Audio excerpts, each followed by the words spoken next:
የመሃል ከተማ መዳረሻ በሆነችው ፒያሳ በማራኪ የኮሪደር ልማት ደምቆ በሚገኘው ውብ መንደራችን ላይ የመጨረሻውንና ሶስተኛውን ብሎክ እነሆ እያልን ልዩ የከተማ እይታን ከጠዋት ፀሐይ ጋር አጣጥሞ በያዘው ብሎክ ከ25% ልዩ ቅናሻችን ጋር ከባለ 1 እስከ ባለ 3 መኝታ በተለያየ የካሬ አማራጭ አቅርበንላችኋል። በ10% 690 ሺህ ብር ቅድመ ክፍያ ብቻ ቀሪውን በግንባታው ሂደት ያለምንም የዶላር ንክኪና ከወለድ ነፃ በሆነ መንገድ የሚከፍሉበት መንገድ የተመቻቸለት። ምን ይሄ ብቻ! እዛው ፒያሳ አድዋ ሚውዚየም ፊት ለፊት G+5 የገበያ ማዕከል በ3.9 ሚሊዮን ሙሉ ክፍያ እና በ900 ሺህ ብር ቅድመ ክፍያ የግሎት ያድርጉ። ጥራትና እምነት መገለጫው የሆነው ቴምር ሪል ስቴት ደንበኞቻችን ምስክሩ ናቸው። ለበለጠ መረጃና ለቢሮ ቀጠሮ ከታች ባለው ስልክ ይደውሉ።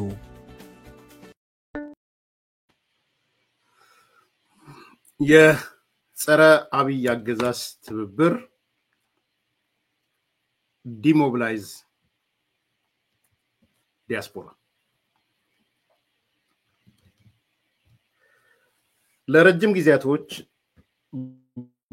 በአንድ በኩል የኦሮሞ ታጣቂን በመደገፍ ጥቂቶች ናቸው እነዚህ፣ በሌላ በኩል በተራዘመ ዝምታ እኔ ሃይበርኔሽን ለዋለው ሃይበርኔት አድርገው የነበሩ አሁን ላይ እጅ ለእጅ መያያዝ ጀምረዋል። እነዚህ እጅ ለእጅ መያያዝ የጀመሩት በውጭ ሀገር የሚገኙ የመንግስት ተቋሚ የኦሮሞ ብሔርተኞች ናቸው። እርግጥ ነው እነዚህ የኦሮሞ ብሔርተኞች ተቃዋሚዎቹ ከረንሲያቸው በከፍተኛ ሁኔታ ይጋሸበ ነው። ሃይፐር ኢንፍሌት አድርገዋል። በነገራችን ላይ በዚህ ውስጥም ቢሆን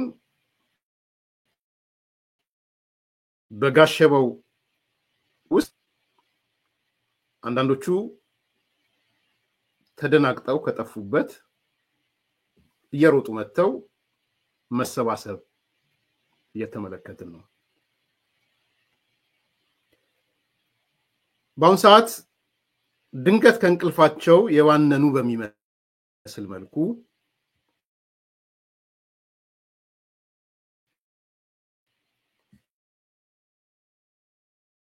የሚዲያ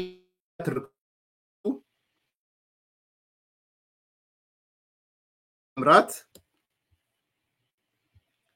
ደግሞዋለው ካልተሰማ ትንሽ የኢንተርኔት እንትን እየታየኝ ነው።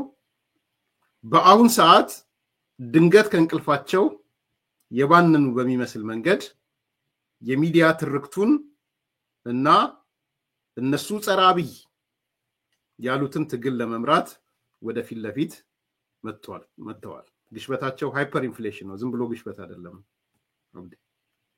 ሃይፐር ኢንፍሌሽን የሚባለውን ያጋጠመው በአንድ በኩል በተወሰነ ጥቂቶች የኦሮሞ ነጻነት ሰራዊትን ሲደግፉ የነበሩ ዶክመንት ሲያወጡ የነበሩ መግለጫ ሲያወጡ ምናምን የነበሩ አብሉ ጥቂት ናቸው እነሱ። ሌሎቹ ግን ኮምፕሊት የሆነ ሃይበርኔት አድርገው ነበር የነበሩት። ይህ ሃይበርኔሽን።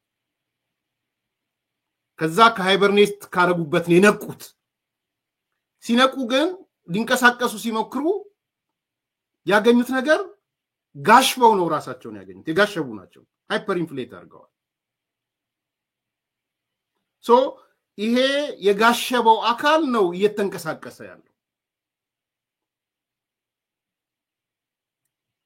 ተደናቅጦ የሚዲያ ትርክቱን ሊቆጣጠረው እየሮጠ ያለው የኦሮሞ ተቃዋሚ ኃይል ብሔርተኛው ኃይል አሁን ትርክቱን ሊቆጣጠር ነው እየተሯሯጠ ያለው። የዛሬ አንዱ ርዕሳችን እሱ ይሆናል ማለት ነው። በድፍረት የምንነጋገርበት አንዳንድ መሰረታዊ ጥያቄዎችን እናነሳለን። ቪዲዮዎችን ማሳያለን። እነዚህ ሰዎች እነዚህ አካላቶች ተቃዋሚ ኃይል የኦሮሞ ብሔርተኛ ለምንድነው በፊት አውራሪነት ትብብር ምናምን ብለው ትብብሩን ደግሞ ሊቆጣጠሩት ለምን ፈለጉ?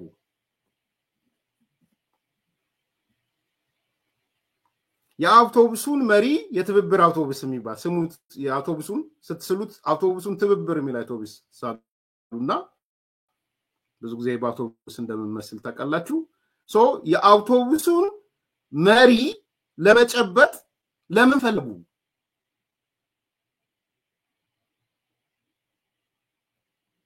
ሶ ሌላውን ኃይል ይሄ ቀደም እንዳልኩት በተወሰነ መልኩ ታጣቂውን ሲደግፍ ነውሮ ተስፋ የቆረጠ ሃይበርኔት አድርጎ የነበረ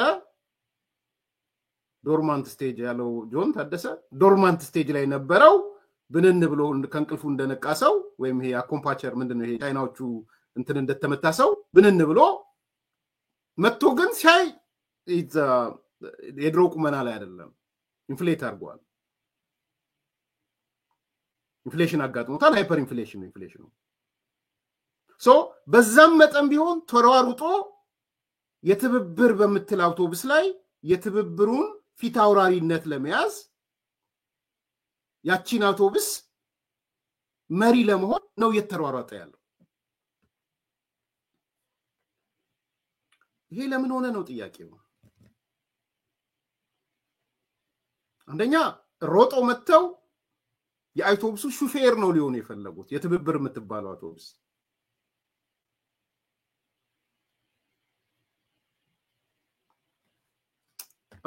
ያው እኔ ለውጥን ይሄ ትብብር ምናምን ብዙ ጊዜ እንደምመስለው ታውቃላችሁ በአውቶቡስ ነው የምመስለው እኔ ሳሎን ብዙ መጽሐፎች ማለት ነው ሶ አንደኛ አውቶቡሱ አለ ማለት ነው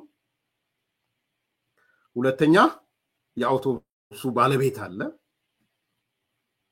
ሶስተኛ ሹፌሩ አለ አራተኛ ረዳት ሹፌሩ አለ አምስተኛ ተሳፋሪዎቹ አሉ ተሳፋሪዎቹ እንግዲህ ፊት ለፊት የሚቀመጥ መሃል ላይ የሚቀመጥና ዳር የሚቀመጥ ማለት ነው ሶ አውቶቡሷ ትብብር የምትባል ባለቤቷ ገና ያልታወቀ ነገር ግን ሹፌር ያላት ሹፌሩን ደግሞ ሩጫ ላይ ሆነው የኦሮሞ ብሔርተኞች ውጭ ሀገር ያሉ የመንግስት ተቋሚ ኦሮሞ ብሔርተኞች የሹፌሩነትን ቦታ መሪውን ለመያዝ እየተሻኮቱ ነው ያሉት መሪውን ለመያዝ ስታያቸው የሚተባበሩ ይመስላችኋል ውስጡን ለቄስ ነው እሱን በኋላ አንሳል ግን በኢትዮጵያም ይሁን በውጭም በአፍሪካም በኤርትራ ምናምን ያለውን አውቶቡስ ስርዓት ለዋጭ አውቶቡስ ቀደም እንዳልኩት ባለቤቱ ማን እንደሆነ አይታወቅም ሹፌር ግን ለመሆን እየተሯሯጡ ነው ያሉት እነማን የኦሮሞ ውጭ ሀገር ያሉ ብሔርተኞች ተቃዋሚ ብሔርተኞች ማለት ነው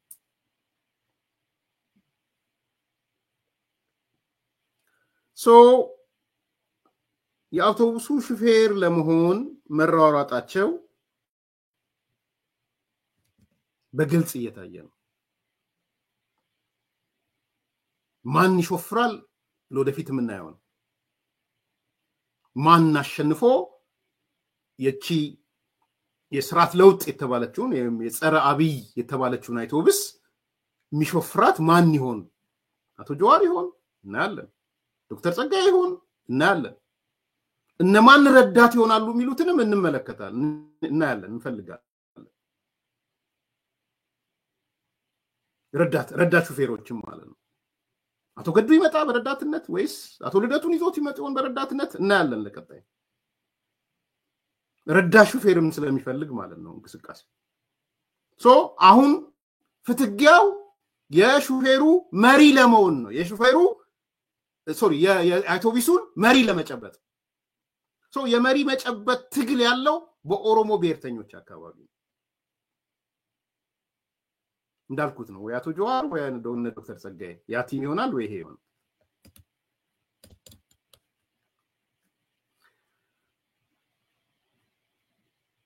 እኔ እውነት ለመናገር ስለ ሹፌርና ስለ ረዳት ሳወራ ህዝቡ እንዲያስብ የምፈልገው ነገር እስቲ እነሱ ይስማሙና ያቺ ባለቤት እንትኗስ ስሟን ያለው ጸረ አብይ የምትባል አውቶቡስ አለች የገቡት ማአት ናቸው አውቶቡሱ ተሳፋሪዎቹ ጸቡ ሹፌሩ ነው ብያቸዋለሁ። ግን እስቲ ይስማሙና የኦሮሞ ብሔርተኞቹ ይስማሙና ሹፌራችን እከሌ ነው ብለው ይወጡ።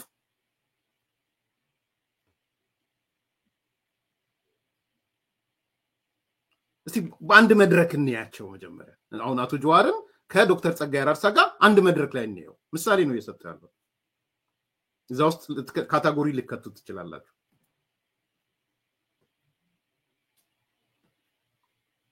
እስቲ ይምጡና ሹፌርነትን ያስረክቡ እከሌ ብሎ ማለት ነው። አይ ዶክተር ጸጋዬም ጀዋር ይሻላል ጀዋር ይሾፍር ብሎ ለጀዋር ወይም ደግሞ ጀዋር አይ ዶክተር ጸጋዬ ይሻላል ይሾፍረው ብሎ መቼም የሉም አቶ በቀለ ላነሳቸው አልፈልግም። ግን አቶ በቀለም ከመጡ አቶ በቀለ ይሻላል ይሾፍረው ወይም አቶ በቀለም ጀዋር ይሻላል ይሾፍረው ብለው እስቲ ይንገሩን። አንዱ ጥያቄ እሱ ነው። በነገራችን አንዱ መሰረታዊ ጥያቄ እሱ ነው። ወደ ሌላ ከመሄዳቸው በፊት ሹፌሩ ላይ ወስነው ይምጡ ምለው ለዛ ነው። ምክንያቱም መኪናዋ መንገዷን ከጀመረች በኋላ የሹፌርነት ንጥቃቂ ከተጀመረ ገደል ትገባለች መኪናዋ። አዝኝላቸው ነው በዚህ አጋጣሚ። እስቲ ታያችሁ በጣም በስፒድ ኦፍ ምናምን እየሄደች በዚህ ሀገር በሚፈቀደው ሃይዌይ ላይ ወጣ በሃይዌይ በ80 ምናምን ወይ በ60 እየሄደች ሹፌሮቹ ሲጣሉ አንተ እኔ ጋሪውና እኔ ይዛለሁ እያሉ ሲጣሉ ምን ሊፈጠር እንደሚችሉ አስቡት እስቲ። ስለዚህ መኪናዋ ከመነዳቷ በፊት ይሄ ጸረ አብይ የምትባለው መኪና ባለቤቷ ማንንም ይሁን ከመነዳቷ በፊት ሹፌሩን እስቲ ይንገሩን እነሱ። የመጀመሪያ ጥያቄ እሱ ነው። በነገራችን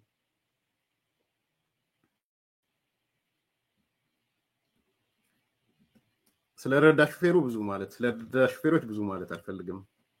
ኤኒ ታይም መቀየር ስለሚችሉ ማለት ነው። ኤኒ ታይም አንደኛው ፒክ ብታደርጉት ይቀበላል። ረዳት ላይ ችግር የለም። በተለይ እና አቶ ገዱ ችግር የለባቸውም። ረዳት ለምን እድሜ ልኩን ረዳት ሆኖ ይኖራሉ።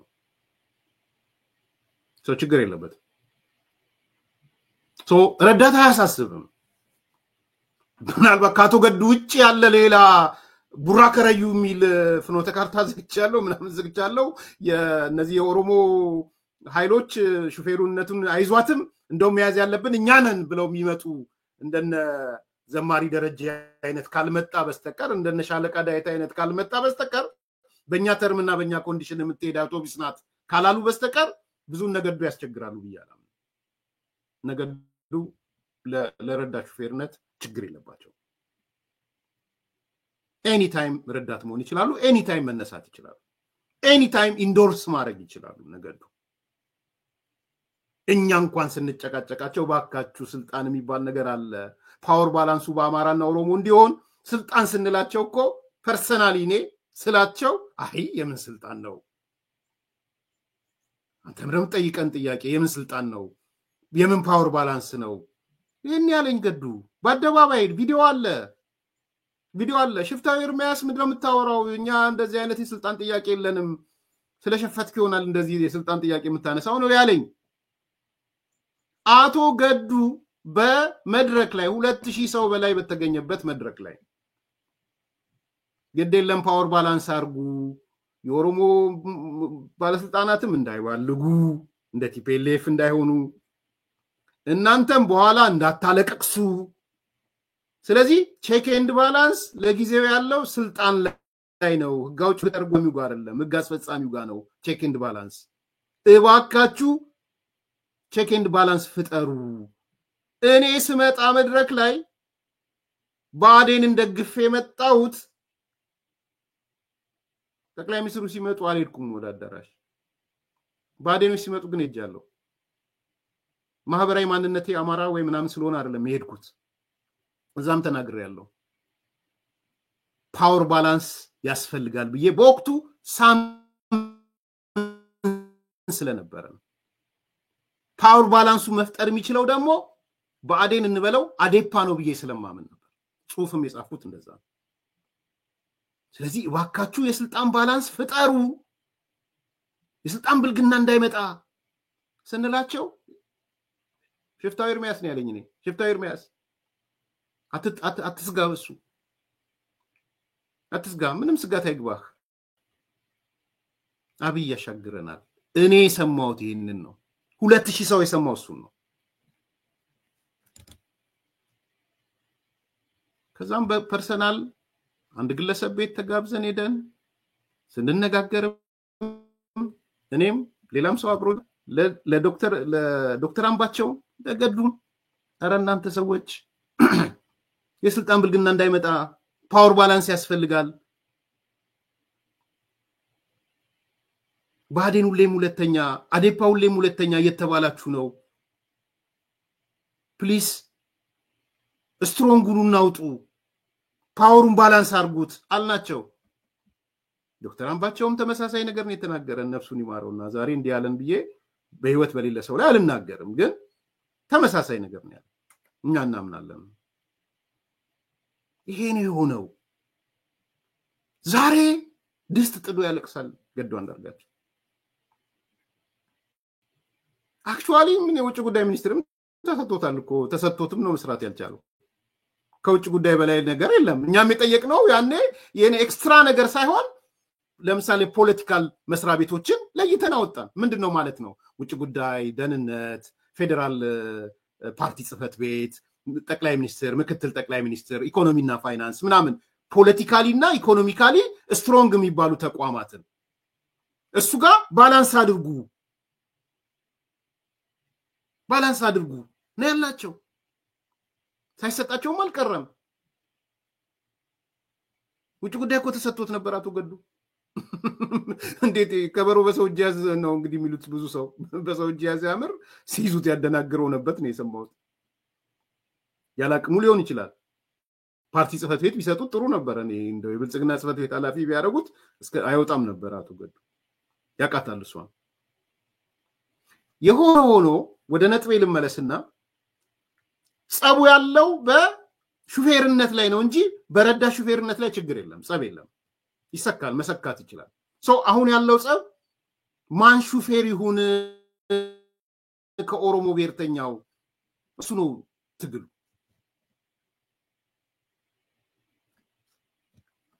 ኢጎውን አሸንፈው እስቲ እንያቸው። አሁን በአንድ መድረክ ዶክተር ጸጋይና አቶ ጀዋርን እስቲ እንመላ። አቶ ጀዋር እየተለማመጠ ነው በነገራችን ላይ ባለኝ መረጃ። አስታርቁኝ ከጸጋይ አራርሳ ዋካችሁ ምናምን እየተለማመጠ ነው። ታረቀው ወንድ ኢጓችሁን ስበሩና ቢያንስ ያ አውቶቢሷን ንዷት፣ አንዱን ሹፌር አድርጋችሁ ንዷት፣ ገደል እንዳትገባ ማለት ነው። ኢን ኤኒ ኬዝ አንድ ትንሽ ነጥቦች ላንሳላችሁና ይሄ ከሃይበርኔሽን ፌዝ የተመለሰው እና አውቶቡሷን በሹፌርነት ለመያዝ ሩጫ ላይ ያለው አካል ምንድነው ምክንያቶቹ? ሃይበርኔት አድርጎ ነበረ። ከዛ መጣ አውቶቢስ አቋቋመ። ያቺ አውቶቢስ ጸረ አብይ የምትባል አውቶቢስ ናት። ባለቤቷ ገና አልታወቀም። አክቹአሊ ሻቢያ ነው በብዛት። ቲፒኤልኤፍም አለበት። በደረጃ ካስቀመጥ ነው ነምበር 1 ሻቢያ ነው፣ ቀጥሎ ቲፒኤልኤፍ ነው፣ ሌሎቹ ጅራሪዎች ናቸው። ግን ሹፌር ይፈልጋል ለባለቤቷም ቢሆን። እነዚህ ሰዎች በሹፌርነት ለምንድን ነው የተራወጡት? ሹፌር ለመሆን ለምን ተሯሯጡ? ምንድነው ምክንያታቸው የሚል እኔ እየሰማው ያየው አሁን ከሚያደርጉት ነገር አጫሉ እንዲሆነ ከሌ እንዲሆነ በሚቀጥለው ደግሞ እንትናን እንደዚህ እንዘክራለን። ምን አሁን ሰሞኑ የጫሉ ዝክራ ነው፣ አጫሉ መዘከር ነው። ዘንድሮ የሞተ ነው የሚመስለው አጫሉ። በነገራችን ምን ያህል እንደማያዝኑ የሚያየው ታይዘው አሁን ነው። ቢኮዝ ጎባክ ፌስቡኮቻቸው ላይ ሂዱ ወይ ትዊተሮቻቸው ላይ ምናምን ሂዱ። የዛሬ 3 ዓመት የዛሬ ምናምን ዓመት ስንት ዓመት ሆኖ አጫሉ ከተገደለ ሩቅ አትሂዱ። ያለፈው ዓመት ስለ አጫሉ የሞት ዝከራ ከሆነ ሰኔ ከአንድ ቀን በላይ ያልጻፉም አሉ። ሄዳችሁ እያንዳንዱን ሂዱና ይዩት። ዛሬ ግን 5 ተከታታይ ቀናት ዝክረ ሃጫሉ ዝክረ ምናምን ለምን መጣ? አያችሁ ለሃጫሉ እንኳን ፖለቲካሊ ነው እንጂ የሚፈልጉት እንደ ሰው አይደለም የሚፈልጉት። ቀጥሎ ደግሞ ዝክረ ምናምን የአማራ ተገዳዮች ዝክረ የትግራይ የኢታማዦር ሹም ተገዳይ እያሉ ይመጣሉ። ኦኬ ስለዚህ ወደ ኋላ ሄዳችሁ የዛሬ ዓመት እስቲ ፌስቡካቸው ላይ ምንድነው የለጠፉት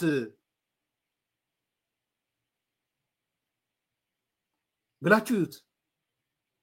የለም አሁንስ ግን ሹፌርነት ስለተፈለገ ማቀጣጠል አለባቸው። ምን ያህል ይገዛል አላቅም። ያጫሉ ግድያ በአማራው ምን ያህል እንደሚገዛ አላቅም። እሱን እርግጠኛ አይደለም። በኦሮሞም እነሱ በሚናገሩት መልኩ ምን ያህል ይገዛል አላቅም። እነሱ በሚሉት መልኩ አጫሉንም ጎትተው ሲያመጡ አዝናለው። ነፍሱን ሲያስጨንቋት የሚያስጨንቋት ለፖለቲካ ግባቸውና ፍላጎታቸው ነው። ቢኮዝ ያለፉ 2-3 ዓመታት እንዲህ የሚባል የለም። ዝክረ ሃጫሉ የሚባል አልነበር። የተወሰነው የሜን ላይ ሊኖር ይችላል። እነዚህ ግለሰቦች ሹፌር ለመሆን እየተሯሯጡ ያሉት አትሊስት ዶክተር ጸጋይ ይሻላል። ፖለቲካሊ ኢንስትሩመንት ለማድረግ ነው። ቴንክ ዩ የፖለቲካ መሳሪያ ለማድረግ ነው። ሃጫሉ እንዴት ሞተ? ጀነራል ሳረ እንዴት ሞተ? ዶክተር አምባቸው እንዴት ሞተ? ምናምን ኢንጂነር ምናምን አሁን ስለ ኢንጂነሩ ጨንቋቸው እንዴት ሞተ? ሙሾ የሙሾ አውራጅነት ሚናውን ይዘው ነው ወደ ሹፌርነት እየመጡ ያሉት። እንደሚመራችሁ አውቃለሁ እንዲህ አይነት ቋንቋ ሲነገር፣ ግን እዚህ ፍርጥ እያደረግን ነው የምንነጋገረው። ሙሾ አውራጅ ሆነው ግን ደግሞ ሹፌር ለመሆን ሩጫ ላይ ናቸው። ለምንድን ነው እየሮጡ ያሉት?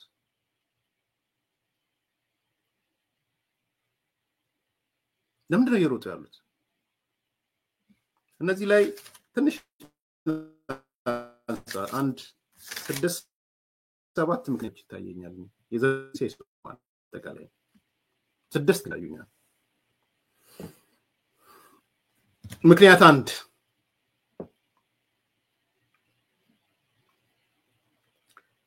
የኦሮሞ ብሔርተኝነት ፖለቲካ በተለይም በተቃውሞና በዲያስፖራ ያለው የኦሮሞ ብሔርተኝነት እንቅስቃሴ እና ትግል በከፍተኛ ሁኔታ ተዳክሟል።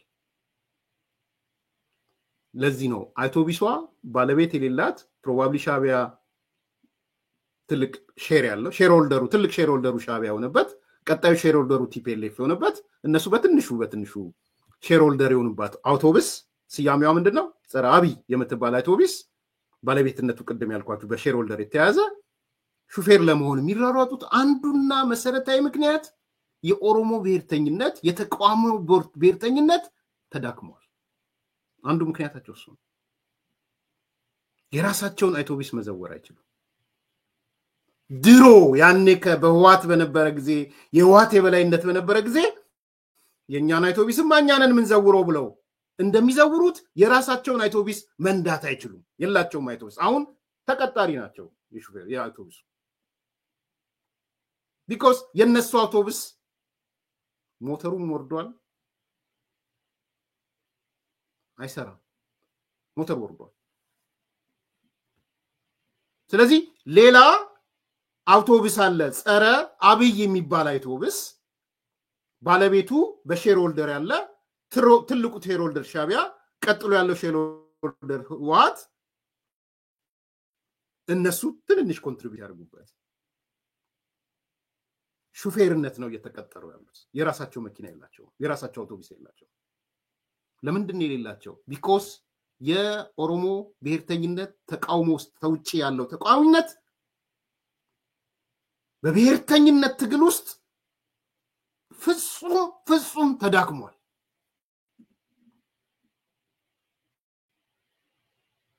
ይሄ ነው ሲሪየስ ፖይንቱ ይሄ ነው በነገራችን ላይን እርሻው በኔ እምነት የአውቶቡሱ ላይን 51% ሻቢያ ቢሆን ሼር ሆልደሩ የአውቶቡሶቹ ሼር ሆልደር 30 ምናምን በመቶን 39 በመቶን ዋት ነው ማለት ሶ የአውቶቡሱ ባለቤት ነው ቲፒኤልኤፍ እነዚህ የሹፌር ተቀጣሪዎች ናቸው ያ ማለት 1% 2% ሼር የላቸው ማለት ግን አይደለም ሼር ኖሮ አንዳንድ ካምፓኒዎች አሉ አይደል የሼር ሆልደሩ ነው ግን ደግሞ ሰራተኛ የሚሆኑ እንደሱ ናቸው ይሄ ነው ነቱ ሶ የሹፌርነት ወደ መቀጠር የወሰዳቸው መሰረታዊ ምክንያት የኦሮሞ ብሔርተኝነት የሚባለው እንቅስቃሴ በመዳከሙ ራሱን ችሎ እንደ አውቶቡስ መነዳት አይችልም ለኔ ዛሬ ኮር ፖይንት ይሄ ነው ከዚህ በኋላ የኦሮሞን ሊቅ የኦሮሞን ህዝብ የብሔር ጭቆና ተጠቂነት ተጨቆንክ ምናምን ይያልክ በብሔር ጭቆና ልታነሳሳው አትችልም አልቋል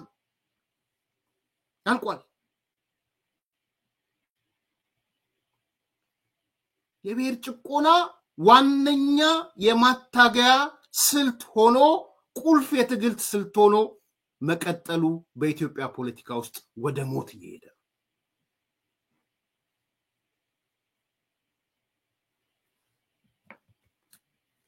ለብሔር ጭቆና የምታነሳሳው የለም የምታነሳሳው ኦሮሞ የለም የኦሮሞ ሊቅ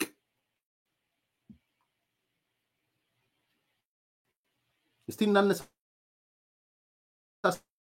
ብለው ኦሮሞን ያነሳሳው ቄሮ ተቀመጥ ብለው ቄሮ ሲያስነሱ ቄሮ ሲያስቀምጡ እንያቸው ነው አይችሉም በቃ አልቋል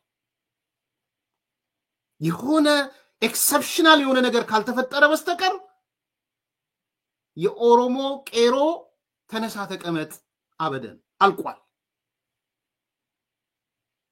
ሶ የኦሮሞ አውቶቡስ የምትባል የኦሮሞ ብሔርተኝነት አውቶቡስ እነሱ የሚሾፍሯት አውቶቡስ የለችም ሞተሯ ወርዷል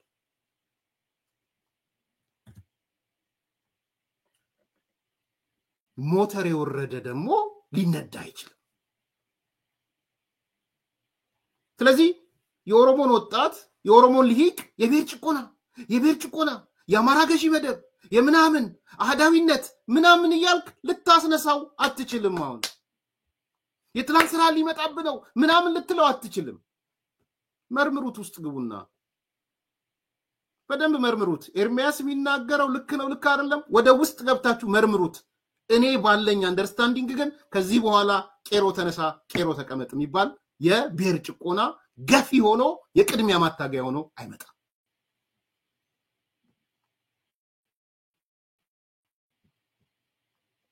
ስለዚህ የብሔር ጭቆና ዋነኛ የማታገያ ስልት ሆኖ አይመጣም ማለት ነው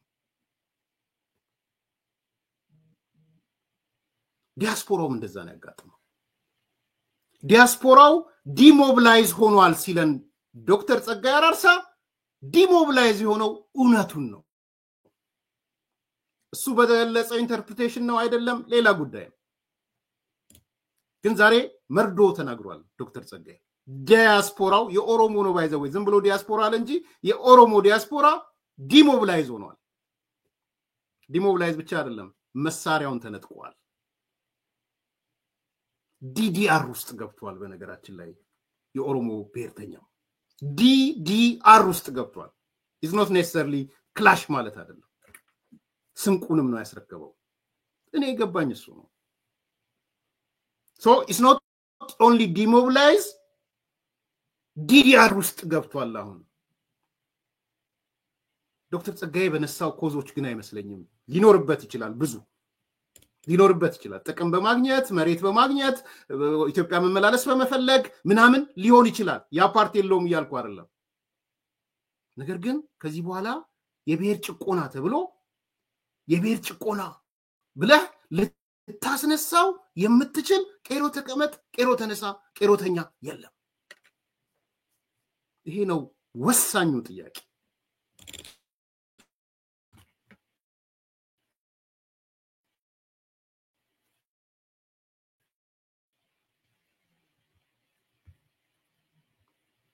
እውነትም ዲሞብላይዝ ብቻ አይደለም ግን ዲዲአር ነው የተሰራለት የኦሮሞ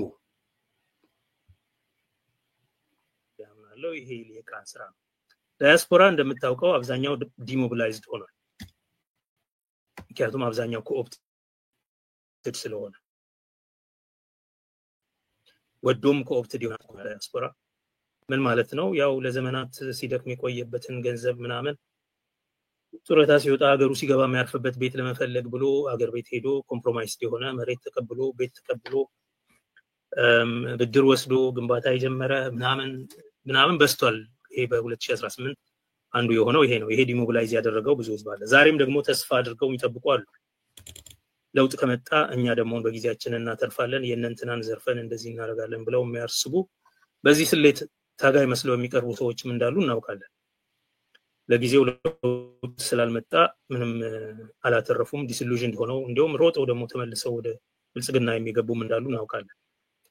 ናው ዳያስፖራው እኔ ከዳያስፖራ ብዙ አልጠብቅም። እኔ ዳያስፖራው አሉታዊ ተጽዕኖ እንዳያደርግ ቢጠነቀቅ በቂ ነው ብዬ አምናለሁ።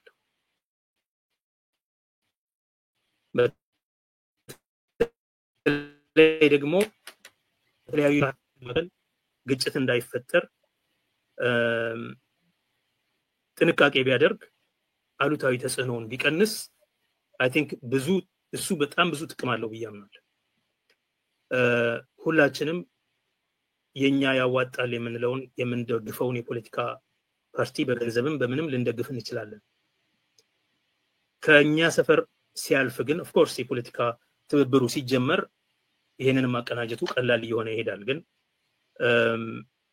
ብዙ ጊዜ በውጭ ሀገር የሚኖሩ ኢትዮጵያውያን ፖለቲካው ላይ ያላቸው ተጽዕኖ በጣም አሉታዊ ነው። እናም በአንድ በኩል በራሳቸው በሚደግፉት ወገን ላይም ጫና የሚያደርሱት ጫና አንዳንዴ ያልተገባ የሚሆንበት ሁኔታ አለ። የፖለቲካ ኃይሎቹን ተጨባጭ ሁኔታ ካለመረዳት ይሁን ወይንም ደግሞ የገንዘብ አቅም ስላላቸው ተጽዕኖ ማሳደር ይገባናል ብለው ከማመን ይሁን የራሳቸው የቆየ ኢዲዮሎጂካል ኮሚትመንት ስላላቸው ያ በቀጥታ በተግባር ሊተገበርልኝ ይገባል፣ ምክንያቱም እኔ ገንዘብ እየሰጠው ነው፣ ዲፕሎማሲያዊ ድጋፍ እያደረኩ ነው፣ አድቮኬሲ እየሰራው ነው ብለው የሚያምኑ ኃይሎች ስላሉ በዛ መንገድ የራሳቸውን ደግፈዋለን የሚሉትን ኃይል ላይ ያልተገባ ጫና ሲያሳድሩ ይታያል። በሌላ በኩል ደግሞ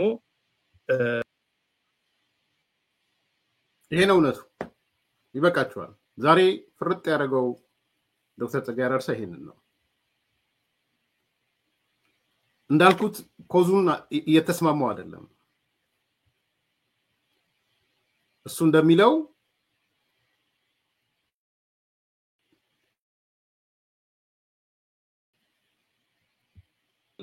የሆነ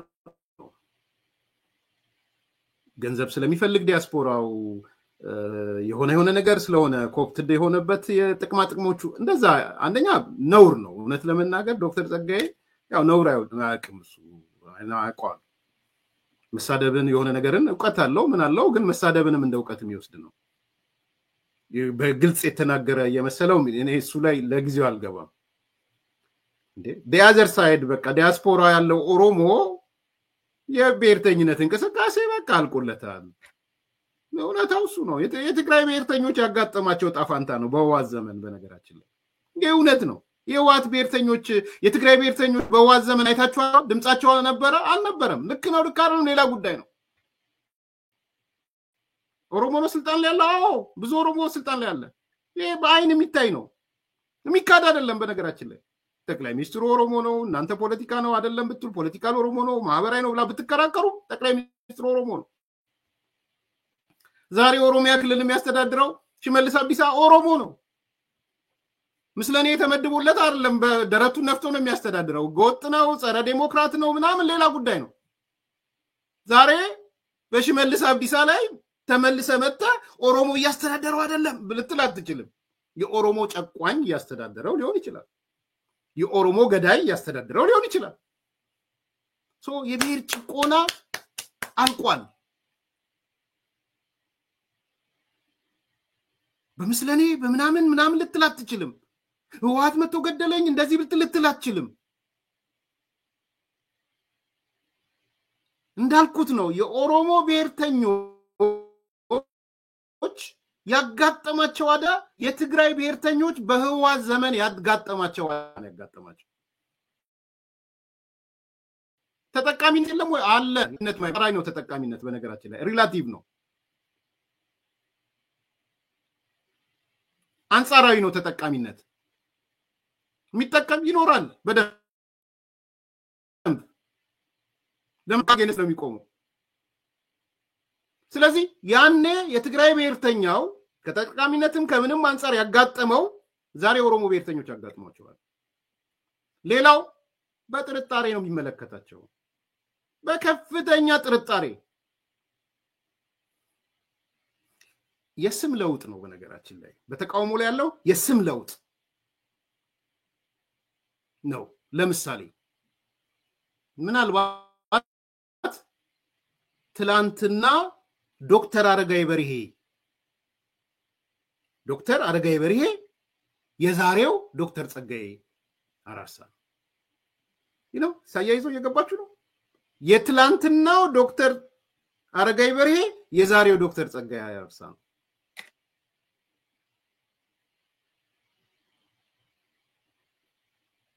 ይሲ በደንብ አያይዙት ይሄን የትላንትናው አውስትራሊያ ያሉት ሰው የማናቸው የትግራዩ ሰው በቃ ዋነኛ ምልክት የነበሩት ሰው እንደው ሊጠፉኝ ነው ገብረመድህን አርአያ የትላንትናው ገብረመድህን አርአያ ዛሬ ጀዋር መሐመድ ነው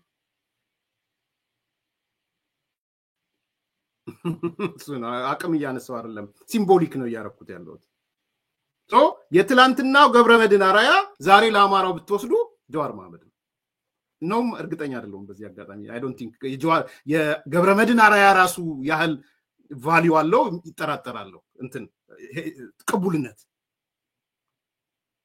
የዶክተር አረጋይ በርሄ ያህል ቅቡልነት አለው ወይ ዶክተር ጸጋዬ በአማራው ሳይድ ይጠራጠራለሁ ግን ትንሽ እንድታመሳስሉት ስለፈለኩ ነው በዘመነ ህወሓት መራሽ በነበረ ምናም በሚባለው እነ ዶክተር አረጋይ በርሄ እነ ማናቸው ስማቸው እነ ገብረመድህን ወደዚህኛ ይገለበጣሉ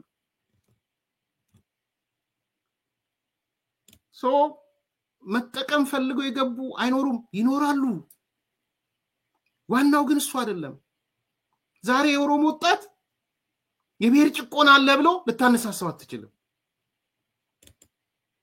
የሆነ ጨቋኝ አካል ቋንቋህን ባህልን ሃይማኖትን ማንነትን እየጨቆነ ነው ብለ ልታነሳሳው አትችልም በምንም ተአምር ይሄን ነው ጸጋዬ ጋር ልክ ነው ዲሞብላይዝ ሆኗል ዲያስፖራው ዲሞብላይዝ ሲሆን ግን ከጥቅም ጋር ብቻ የተሳሰረ አይደለም እንለው ለዚህ አብዛኛው ዲሞብላይዝድ ሆኗል የካን ስራ ነው ዲያስፖራ እንደምታውቀው አብዛኛው ዲሞብላይዝድ ሆኗል ምክንያቱም አብዛኛው ኮኦፕትድ ስለሆነ ወዶም ኮኦፕትድ ይሆናል ተሳስቶም ኮኦፕትድ ይሆናል ዲያስፖራ ምን ማለት ነው ያው ለዘመናት ሲደክም የቆየበትን ገንዘብ ምናምን ጡረታ ሲወጣ ሀገሩ ሲገባ የሚያርፍበት ቤት ለመፈለግ ብሎ ሀገር ቤት ሄዶ ኮምፕሮማይዝ የሆነ መሬት ተቀብሎ ቤት ተቀብሎ ድር ወስዶ ግንባታ የጀመረ ምናምን በስቷል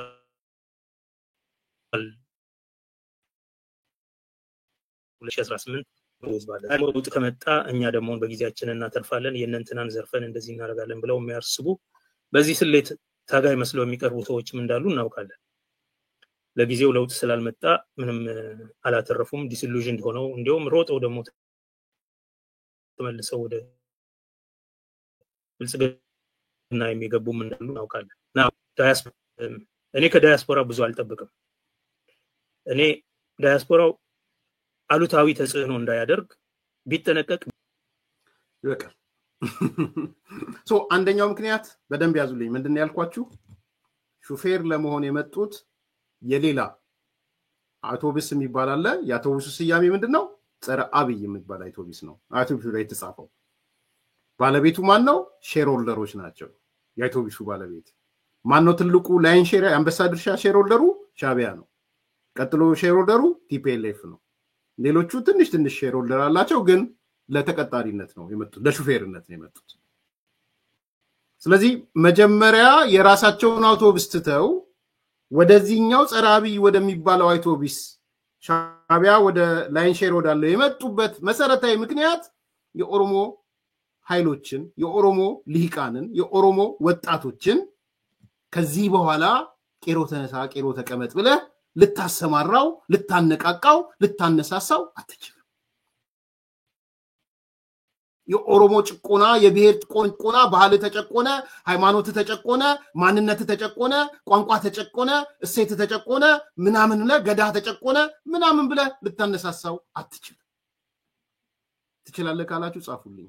ኑ ይቻላል ብላችሁ ካላችሁ ኑ። ሽመልስ አብዲሳ ገዳን ሲጨቁን ማለት ነው፣ የገዳ ስርዓት። ሽመልስ አብዲሳ የኦሮምኛ ቋንቋን ሲጨቁን ማለት ነው።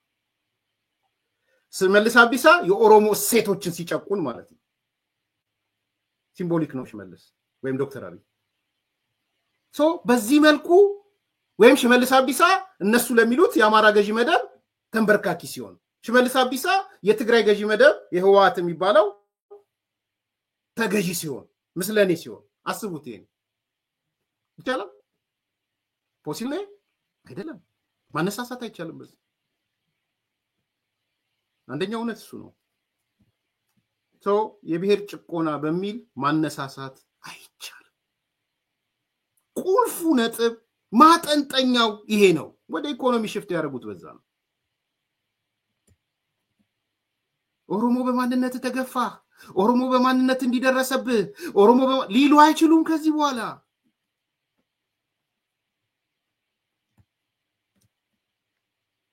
ተነጥቀዋል። አጀንዳቸው ተነጥቋል። የአውቶቡሳቸው ሞተር ወርዷል። ቆሼ ወርዳለች መኪናዋ። ሱማሌ ተራ ወርዳለች መኪናዋ። ሱማሌ ተራ ወስደው በታንትነዋታል። ሱማሌ ተራ ነው አይደለም መኪና የሚበለተው፣ እዛ ተበልታለች። አንደኛው እሱ ነው፣ ቶሎ ለማለት ሶሪ።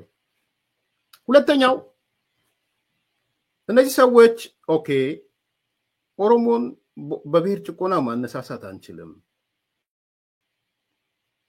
ቄሮ ተነሳ ቄሮ ተቀመጥ ማለት አንችልም፣ ታዲያ ማጋን ይሄድ ብለው አሰቡ። ሁለተኛው እሱ ሹፌር ለመሆን ማለት ነው። ለካ ቀላል መንገድ አለ። የብሔር ጭቆና ብለን ብንለካ የሚነሳልን አለ። ብሔር ጭቆና ሴንሲቲቭ ስለሆነ ነው። በነገራችን በደንብ እንድትተሰው ብሔር ጭቆና ኢራሽናል ስለሆነ ሰዎችን የማነሳሳት አቅሙ ከምንም በላይ ከድህነትም ከኢኮኖሚ በላይ ብሔርና ሃይማኖትና ብሔር ነው። በጣም ሴንሲቲቭ፣ እሱን ታውቃላችሁ። ለዚህ ነው ሻቢያ የሚጠቀመው። ኢትዮጵያ ላይ መሰረታዊ ኢንስትሩመንቱ ብሔርና ሃይማኖት የሆነበት ምክንያት ኢራሽናል ስለሆነ ነው። ተነቅላላ አንዳንዴ ይነቅላል። የብሔር ያስነቅላል። በነገራችን የብሔር አጣብቂኝ ያስነቅላል። ጭንቅላት ነው የሚያስነቅለው። ከዛ ቆም ብለው ሲያዩ ለካ የብሔር ጭቆና ብለን ብናነሳ የሚነሳሳልን አካል አለ። ማን ብለው ጠየቁ ራሳቸውን። ሞኝ ባገኛል አይደል እንደ አማራ የሚባል አውቶቡስ ውስጥ አማራውን እናስገባው። አውቶቡስ ውስጥ ነው ያስገቡት አማራውን። ጸረ አብይ የሚባል አውቶቡስ ውስጥ ግር አድርገው አማራውን አስገቡት። ካስገቡት በኋላ ምን አሏቸው ለአማራው? በዚህ ዘመን አማራ ልትጠፋ ነው አሉት። ብሔር ጭቆና ወደ አማራ ዞረ ማለት ነው። ይገባችኋል ታክቲኩ? ታዬ ደንዳ ዝም ብሎ መጥቶ ይመስላችኋል አማራን በሙሉ አጠፋዋለሁ አብይ ያለ? ሚልኬሳ ዝም ብሎ ይመስላችኋል አማራን ለማጥፋት ከመጀመሪያም ፕሮጀክት ነበር ያለው? ሚልኬሳ እኮ ማለት የሰላሌ በኩል አማራው ተስፋፊው ኃይል መሬቱን እያስፋፋ ከአዲስ አበባ ጋር ድንበር ሊፈጥር ስለሆነ ነው የተጣላውት ብሎ የወጣ ሰው ነው። ውሸት ካለ ሚልኬሳ ወጥቶ ይናገራትችን በአደባባይ የተናገራት ናት። አዲስ አበባን ሊወርሱብን ስለሆነ በመጽሐፍ ጽፎ አዲስ አበባ ወደ ኦሮሚያ መጠቃለል አለባት ብሎ ያለ በመጽሐፍ ጽፎ ሚልኬሳ ስለ አዲስ አበባ ጠይቁት። የአንዲ ልጆች ጠይቁት እስቲ ስለ አዲስ አበባ እምነት ምንድነው በሉት። አማራ ተስፋፊ ሆኖ በሰላሌ በኩል ህገወጥ ግንባታ እየገነባ አዲስ አበባ ላይ ድንበር ሊያበጅብን ነው። ከዛ በኋላስ መስመር አለኝ ሊለን ነው። እኔ አይደለሁም ዶክተር ሚልኬሳ ነው ያላችሁ። ዛሬስ አማራ ጉድ ነው። የሚያጠፋ አካል መጥቷል። አጠፋለሁ ብሎኛል፣ ዳኔም ብሎኛል፣ ላጫሉም ብሏል፣ ለእንትናም ብሎታል፣ ለጀዋርም ብሎታል፣ ለማንም ብሎኛል። ማን? አማራ ይጠፋል። ማን? አሁን አገዛዝ ላይ ያለው ማን? አብይ አህመድ። ስለዚህ የአማራ ጭቆና የሚል ይዘው መጡ ማለት ነው። ቢኮስ የኦሮሞ ጭቆና አያዋጣም። ቅድም ተነጋግረናል እሱ። ስለዚህ ከኦሮሞ ጭቆና ወደ አማራ ጭቆና ይዘው መጡ ማለት ነው። ሽፍት አደረጉ። ኦውን ሊያረጉት ሞከሩ። ባለቤት ሊሆኑ መጡ። በዚህ ዘመን ለመጥፋት የተዘጋጀው ኃይል አማራው ነው ብሎ መጡ። አማራውን በብሔር ጭቆና ሊያነሳሱት መጡ።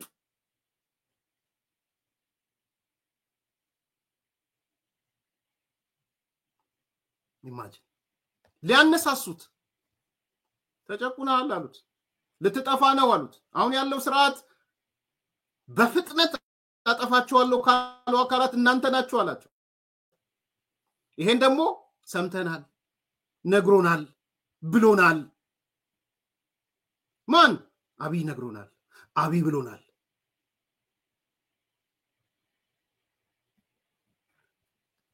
ስለዚህ ይሄ ኃይል ሁለተኛ ተሰብስቦ የመጣው የአማራ የብሔር ጭቆና የሚለው ላይ ይዞ መጣ ማለት ነው።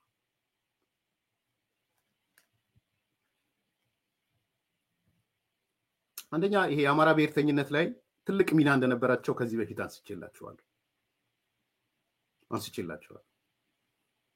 አቶ ጀዋር የኦኤምኤን ሳክሰስ ብሎ አንዱ ካነሳው ነገር እኔም አንስቼዋለሁ። የአማራን ብሔርተኝነት ከኢትዮጵያ ብሔርተኝነት መነጠላችን ነው ትልቁ ስኬት ነው ያለው። ቅድም የነገርኳችሁን እንዳትሰረሱ። ሰልፍ ኮንፍሊክቲንግ እንዲሆን የአማራ ብሔርተኝነት ነው የተጫወቱት እነሱ። እራሱ እንዲደባደብ የአማራ ብሔርተኛው ከኢትዮጵያ ብሔርተኝነት ከሚባለው ጋር እራሱ ከፈጠረው ጋር እንዲደባደብ ነው ያደረጉት። ኢትዮጵያዊነት የሚባል እንዲጠላ እንዲያንቋሽሽ፣ የምን ኢትዮጵያዊነት የራሱ ጉዳይ ኢትዮጵያ ስልኖሬ ምናምን እንዲል ዲዛይን አድርገው ሰክሰስፉል ሆነዋል። ዛሬ የአማራ ብሔርተኝነት ከራሱ ጋር ነው እየተጣላ ያለው። ሰልፍ ኮንፍሊክቲንግ ነው ያልኳችሁ ለዚህ ነው። የአማራ ብሔርተኝነት ንቅል ተከላ ነው እያካሄደ ያለው። ይነቅላል፣ ይተክላል። ኢትዮጵያዊ ብሎ ያለውን ኩላሊት ይነቅልና እነ ጀዋር የሰሩለትን አማራ የሚባል ኩላሊት ይተክላል። በነገራችን ንቅል ተከላ እሱ ነው። ኢትዮጵያዊ ምናምን ብሎ የነበረውን ልቡን ይነቅልና እና ጀዋር የሰሩትን አማራ የሚባለውን ልብ ይተክሉ። ንቅል ተከላ እሱ ንቅል ተከላ ይቻላል።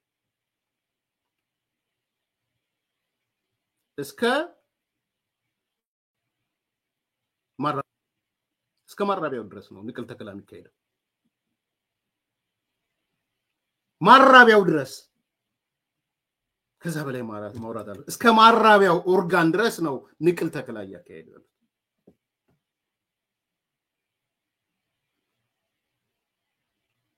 የኔ ማራቢያማ ከማራቢያ ጋር ነው ማለት ነው። የዘረኝነት ጫፍ ማለት ነው። በነገራችን ሰምታችሁ ነበር ስትጋባ ከከሊ ጋር ተጋባ የሚል የትግራይ ብሔርተኞች ሲያራምዱት የነበረው ዛሬ አማራ ብሔርተኝነት ጋር ቁልፍ ሆኖ ወጥቷል። እሱ የማራቢያ ኦርጋን ራሱ ንቅል ተከላ ነው እያካሄዱ ያሉት። ሰክሰስፉል ነው። የራሱ የፈጠረውን ትራንስፕላንት እያደረገ ነው ያለው። እንዳልኩት የመራቢያ ኦርጋን የሚፈጥረውንም ዘር ጨምሮ ማለት ነው። ከኢትዮጵያዊነትና ከኢትዮጵያ እንዲጣላ አድርገውት አዲስ እነሱ የሰሩት አማራዊነት የሚባል በንቅል ተከላ ትራንስፕላንት የተደረገ ነገር ነው እየፈጠሩለት ያለው። ከባድ እንደሆነ ይገባኛል። ሪያሊቲው ግን ይሄ ነው። እውነታው ይሄ ነው። ሰክሰስፉል ናቸው። በዚህ ደግሞ በአጭር ጊዜ ውስጥ ነው ውጤታማ የሆኑት። ዛሬ የአማራው ብሔርተኛ ሰልፍ ኮንትራዲክት አድርጓል።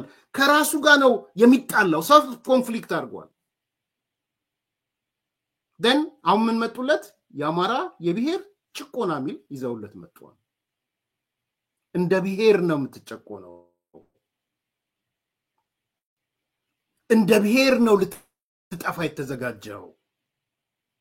ጠቅላይ ሚኒስትሩ እንደ ብሔር ሊያጠፉ ነግረውኛል።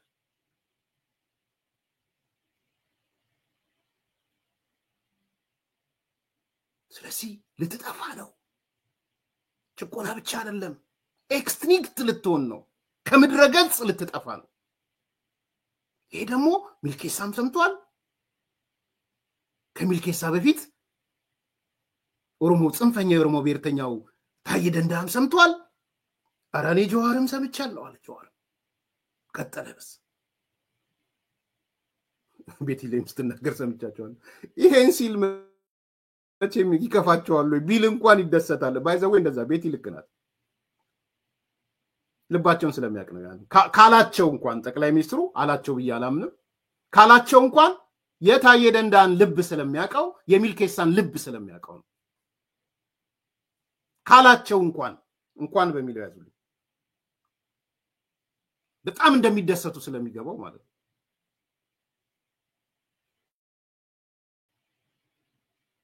ስለዚህ የንቅል ተከላ ፕሮግራሙ ከተካሄደ በኋላ የብሔር ጭቆና ሚል ለማተሰጣው ለአማራው ተሰጣው። ይሄን ብሔር ጭቆና ግን አማራው ብቻ እንዲመራ አይፈልጉም። እነሱ ሹፌር ሆነው እንዲመሩት ነው እየመጡ ያሉት። ሁለተኛው ሐሳብ እሱ ነው። ሹፌር የሚሆኑት ለአማራ ብሔር ጭቆና ባለቤት ይሆናሉ። ዛሬ የአማራ ሚዲያ ብታዩት ሳተላይት ላይ ምንም ያለ ኡጋንዳም ያለ ዲሲም ያለ ሚልኬሳ እንደነገረን ታዬ ደንዳ እንደነገረን ሜቢ ነገ ጸጋዬ አራርሳ እንደነገረን የሚላሉ። እንዴት እንደሚንቃቸው አውቃለሁ፣ እንዴት እንደሚጠላሉ አውቃለሁ። ግን ጸጋዬ አራርሳ ይመጣሉ። ቢኮዝ ለኔ በጸጋዬ አራርሳና በታዬ ደንዳ መሃል ብዙ ልዩነት አለ። ዊዝ ሪስፔክት ቱ የአማራ ብሔርተኝነት ማለት ነው። ጭፈራ ውስጥ ነው የገቡት። እንዴ በኢትዮጵያዊነት ተቃጠልን የሚሉ ሰዎች ሳተላይት መሰረትን ምናምን ያሉት እኮ ለምነናቸው ኮንቨርሴሽን ለምነን ሳተላይት ላይ ተቀብለን የታዬ ደንዳን አስተላለፈን ሲሉ ላይ የታዬ ደንዳ በሳተላይት ተላልፏል። በኢትዮጵያ በአማራው በሻቢያው ማለት ነው። ባንዲ ልጆች ለምን የተላለፈው? ቢኮዝ ሊድ እያደረጉ ያሉት እነሱ ናቸው። የሹሩን እየያዙ ያሉት እነሱ ነው። እየተቀበሏቸው አንተ ምራን እየተባሉ እናንተ ምሩን እየተባሉ ከናንተ በላይ ስለ አማራ መጥፋት እየነገረን ያለ አካል የለም። ለካ ልንጠፋ ነው እየነገራችሁን ነው። this is a big news, breaking news። ስለዚህ ሹፌሩን የአማራ ብሔርተኝነትንም ምሩት። አውቶቡስ ውስጥ ገብተናል። ጸራቢ የሚባል አውቶቡስ ውስጥ ገብተናል።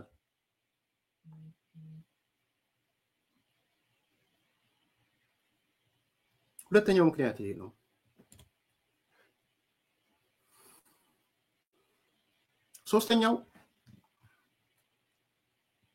ሶስተኛው ምክንያት እነዚህ የተቃዋሚ ኦሮሞ ብሔርተኞች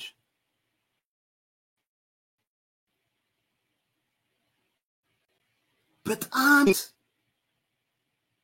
እጅግ ከሚፈሩት እንደ ናይትሜር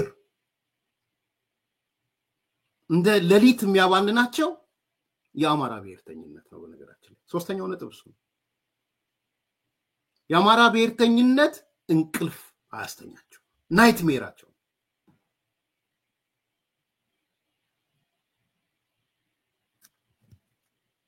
ስለዚህ መቆጣጠር አለባቸው። ፍጥነቱን አይተውታል፣ ሪአክሽነሪነቱን አይተውታል፣ ሚሊታንትነቱን አይተዋል። የትላንትና አራራ አለባቸው። ታሪክ ጠባሳ ላይ አሁን አይናገሯት እንጂ ውስጣቸው የያዙት ነገር አለ። የአማራ ገዢ መደብ፣ የአማራ ምናምን፣ የአማራ ጽንፈኛ ምናምን እያሉ ትላንትና ኔሬት ያደረጉት ነገር አለ። ደርግ አማራ ነበር፣ ንጉሱ አማራ ነበሩ፣ አሁንም አብይ አማራ ነው ምናምን አልጠፋባቸውም። ሶ ምንም እንኳን አማራው ልጠፋ ነው የብሔር ጭቆና እየደረሰብን ነው ቢሉትና ቢያነሳሱትም በተመሳሳይ መንገድ የሚፈሩት ብሔርተኝነት they have to control it ኮንትሮል ማድረግ አለባቸው። ልክ ሊያደርጉት አይችሉም። የሲዳማ ብሔርተኝነት ልክ አድርገውት ነበር፣ ግን ኮንትሮል ሆነ። ልክ ሲያደርጉት ያመጣውን ዳሜጅ አይታችኋል። የሲዳማ መብት ምናምን እያልኩ አይደለም፣ ክልል እሱን አይደለም። የሲዳማ ብሔርተኝነትን ማኔጅ ያደረጉት መስከረም ነግራናለች፣ አይታችኋል። ልክ አደረጉት፣ ግን ኮንትሮል ላይ የቻለበት ብዙ እንቅስቃሴ ስለሌለው ያን ያህል በጎማ ማቃጥሎ ሰው ምን ብሎ ትንሽ ወደ ነበረበት ወደ አፉት ተመለሰ። ይሄንን ግን የአማራ ብሔርተኝነትን ግን ልክ እንደ ሲዳማ ብሔርተኝነት ልክ ቢያደርጉት ተመልሶ ዳሜጅ ወደ እነሱ ነው የሚመጣው። ይሄ ሪአክሽነሪ ኃይል ሚሊተንት ኃይል ለምሳሌ በብሔር ትግል ውስጥ ስልጣን ቢይዝ፣ ምክንያቱም ኢሞሽናል ነው፣ ሰው ያነቃቃል ብያቸዋለሁ። ብሔርተኝነት ብሔረሰብ ብሔርተኝነት ሶ ይሄ ኢሞሽን ዳብሮ ማህበረሰባዊ አመለካከት ሆኖ ገፍትሮ ስልጣን ቢቆጣጠር 4 ኪሎ ቢገባ ለኦሮሞ ብሔርተኞች አደጋ ነው። አሁን ስልጣን ላይ ያለው ይሻላቸዋል። አሁን ያለው ይሻላቸዋል። ገፍትሮ ገፋፍቶ እነ ዘመነ ካሴ 4 ኪሎ ቢቀመጡ፣ እነ ሻለቃ ዳዊት 4 ኪሎ ቢቀመጡ፣ እናቱ አንዳርጋቸው 4 ኪሎ ቢቀመጡ፣ እናቱ እስክንድር 4 ኪሎ ቢቀመጡ የመጨረሻ አደጋ ነው። ሜቢ ኢትዮጵያ ይበተናል። ለመበተን ነው የሚሯሯጡት።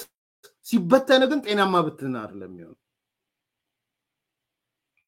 ስለዚህ አሁን ካለው በላይ የሚያስፈራቸው ይሄ ኃይል መጥቶ ስልጣን ከያዘ ለሳሱት የብሔር ጭቆና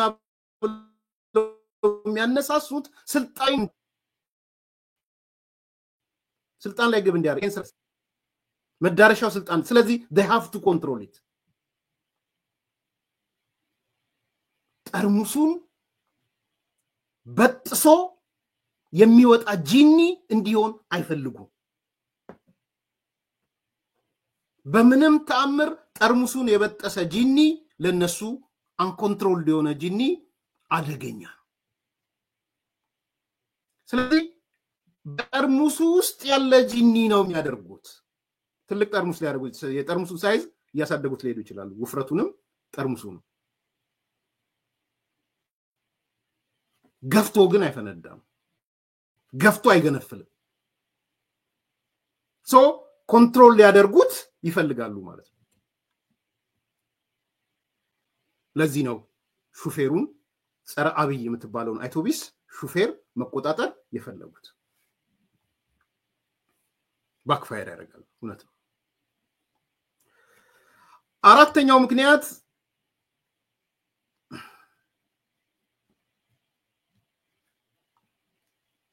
እነዚህ ሰዎች የአማራ ብሔርተኝነት እንቅስቃሴ ከፍተኛ ክፍተት እንዳለው ደግሞ ያውቃሉ። በጣም ጋፕ እንዳለው ያውቃሉ። ፓንዶራ ቦክስ ማለት በጣም ክፍተት። ስለዚህ ቶሎ ብለን ኮንትሮል ልናደርገው እንችላለን። ዝግበረኛ አይደለም የአማራ ብሔርተኝነት። አሁን ባለው ሪአክሽነሪው የአማራ ብሔርተኝነት ዝግበረኛ አይደለም። ሶ በእያንዳንዱ ነገር ውስጥ መግባት ትችላላችሁ። አይተውታል። እሱ ነው። ሶ ኢዝሊ ማኔጅ መደረግ ይችላል፣ ኢዝሊ ኮንትሮል መደረግ ይችላል ማለት ነው። ኮንትሮል ካላደረጉት ይፈራሉ። ኢዝሊ ግን ኮንትሮል መደረግ ይችላል። የሚጋጭ ነገር አለ ማለት ለምንድነው ኢዝሊ ማኔጅ ማድረግ የሚችሉት? አንደኛ ግብ የለውም። ሲምፕል ነው የተነገረው፣ ተነግሮታል። ሚልኬሳ ወጣና አማራን ሊያጠፋ ቢነግሮኛል አለው። ሰማ፣ አዳመጠ፣ አበደ። ሚዲያው ሁሉ አስተላለፈ። ታየ ደንዳ መጣ፣ አማራን ሊገል ነው ብሎ ነግሮኛል አለው። አማራን አጠፋለሁ። ሰማ፣ ተናደደ። ምን አለ? ግብ የለውም። በቃ ንዴቱን ነው የሚቀጥለው። ስሜት እንጂ ስሜቱን ወደ ሌላ ነገር መቀየር አይችልም። በስሜት ነው ራን የሚያደርገው። ሶ ኢዝሊ ኮንትሮል ሊያደርጉ ይችላሉ ማለት ነው። ካላረጉት ነው አደጋው። ኢዝሊ ግን ኮንትሮል ያደርጉታል። አራተኛው ምክንያት እሱ ሶ ይሄ ነው የሚባል የአማራ ብሔርተኛው ሊደርሺፕ የለውም ሊደርሺፕ። አውራ የለውም፣ ስቴትማን የለውም፣ ነሬት የሚያደርግለት የለውም። ባፈተተው ነው የሚሄደው። ባፈተተው ማለት ነው። ይሄ እውነት ነው። ስለዚህ የአማራ ብሔርተኛው የሊደርሺፕ ጋፕ እንዳለው፣ የህልም ጋፕ እንዳለው፣ የመዳረሻ ጋፕ እንዳለው፣ የግብ ጋፕ እንዳለው፣ በድምሩ የአመራር ክፍተት እንዳለው አውቀዋል። ሶ ኢዝሊ ማኔጅ ማድረግ ይችላሉ። እንጀዋል ከዕለት ተዕለት ተደራሽ አጀንዳ የወጣ አይደለም። እዛው በላች እዛው ሞተች ነው ፖለቲካቸው። ስትራቴጂ ነድፈው፣ ትርክት ነድፈው፣ ምናምን ነድፈው፣ አስተሳስረው፣ አያይዘው ምናምን እኔ አብሬያቸው ነው ያለው አቃቸዋል። የለም እንደሱ የለም። አንዳንድ የሚለምን ነው አንተን ቅረጽልን ብሎ እውነታው ይሄ ነው። የለም ስትራቴጂ ማኒፑሌት ማድረግ ትችላለህ ማለት ነው። ይሄን ደግሞ አውቀውታል የኦሮሞ ብሔርተኞች፣ ተቃዋሚ ብሔርተኞች።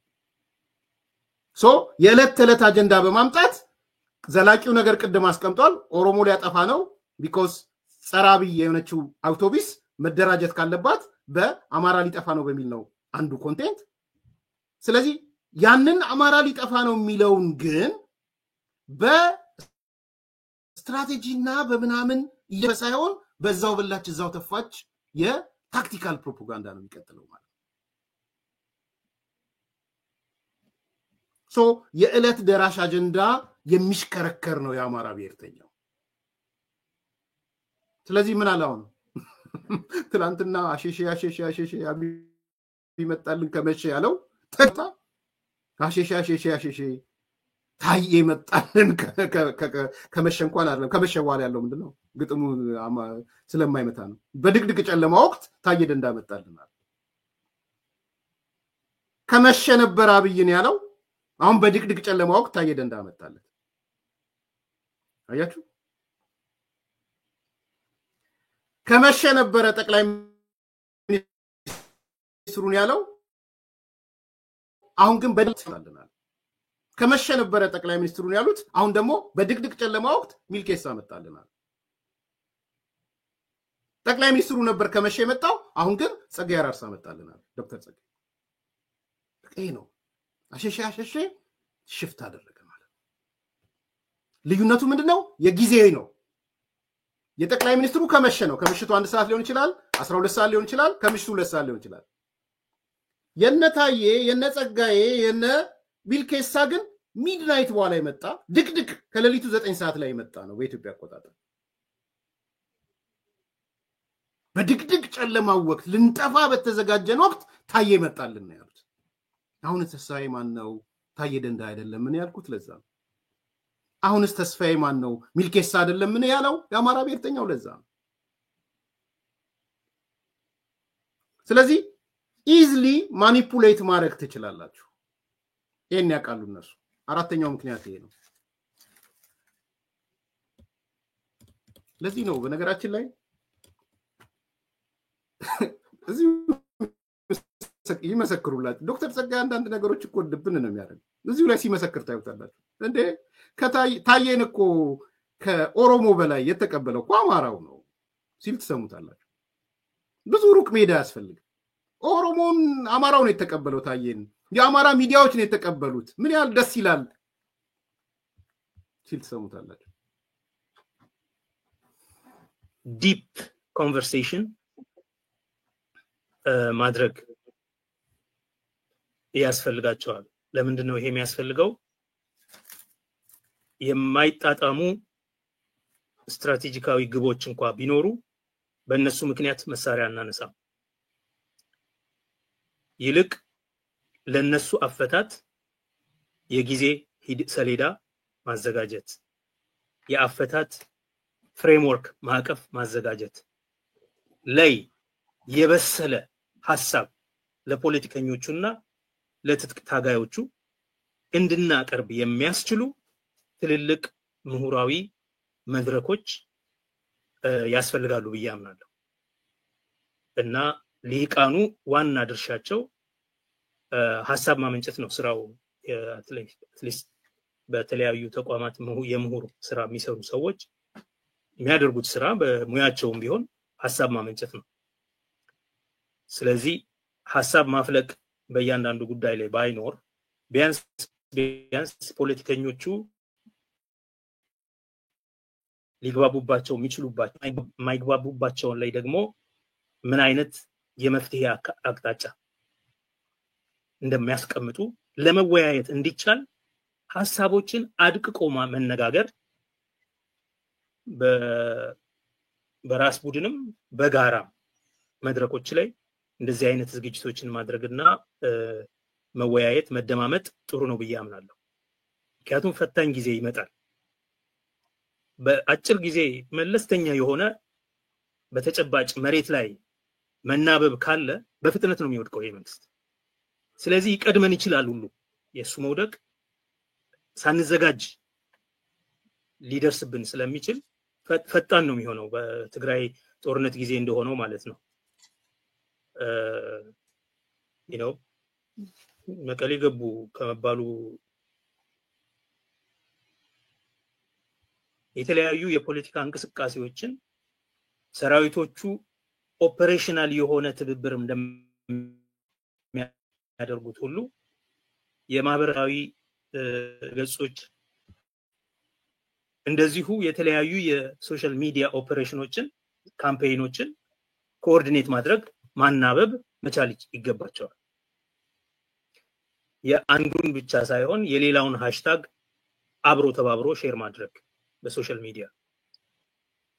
አሁን ሰሞኑን የታየው ጥሩ ልምድ አለ። የታየን ኢንተርቪው እንዲሁም ከኦሮሞ ሚዲያዎች ይልቅ በስፋት ያሰራጩት የአማራ ሚዲያዎች ናቸው። እና እንደዚህ አይነት ሃሽታጎችንም መለዋወጥ ሰማችሁ? ለምን ብላችሁ ጠይቁ። አይዋሽም።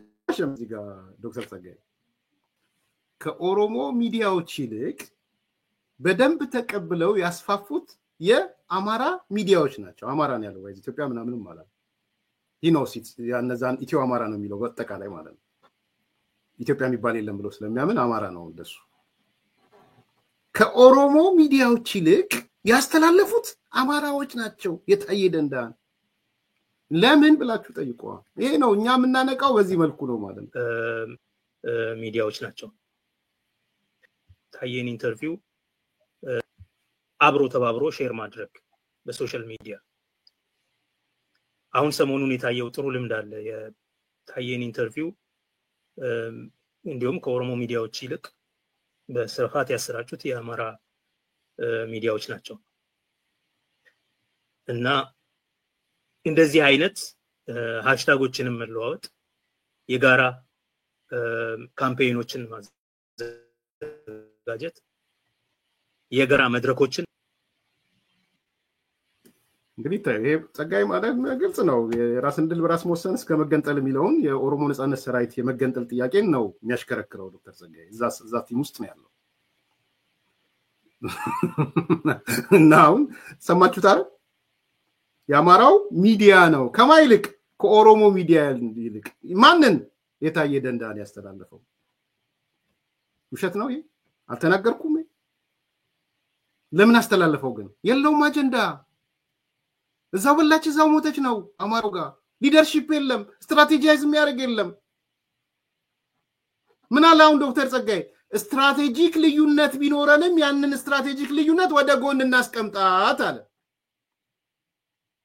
ልክ ነው ዶክተር ጸጋይ ስትራቴጂክ ልዩነት ቢኖረንም አውቶቡሷ ያቢ ጠላት አውቶቡስ ናት እንጂ ስለ ስትራቴጂክ ኢሹ ምናወራባት አይደለችም ካወራን ማን እንጋደላለን እንባላለን ካወራን ምንድነው ስትራቴጂኩ በነጸጋይ ቲም ያለው የኦሮሞ ነጻነት የኦሮሞ ሀገር የራስን ድል በራስ መወሰን ነው የሚለው ያኛው አማራውስ ኢትዮጵያ ሀገሬ አማራዊ በላይነት ነው የሚለው ሰው ሁለቱ ስትራቴጂክ ኢሹ ከማንሳት ተቆጥበን እንደ ጸጋይ ራስ እንደ ታየ ደንዳ አይነት ንግግሮችን ግን ሼር እናድርግ ሰው ኦሮሞ ሼር ከሚያደርገው አማራው የበለጠ ሼር ያድርገው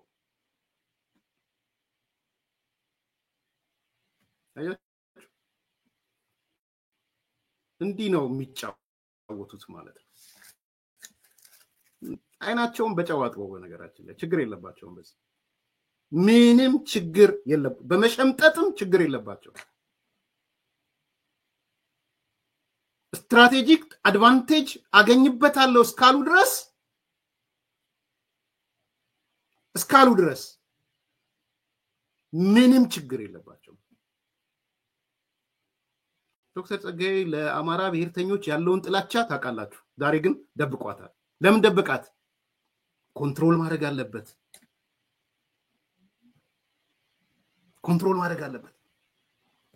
አለባቸው የመጡት በዛ መልኩ ነው ሰው አራተኛው ምክንያት ይሄ ነው አምስተኛው ከሻቢያ ጋር የተያያዘ ነው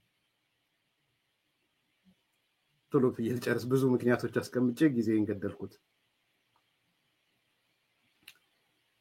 የኦሮሞ ብሔርተኞች ይሄ ውጭ ያለው ተቃዋሚው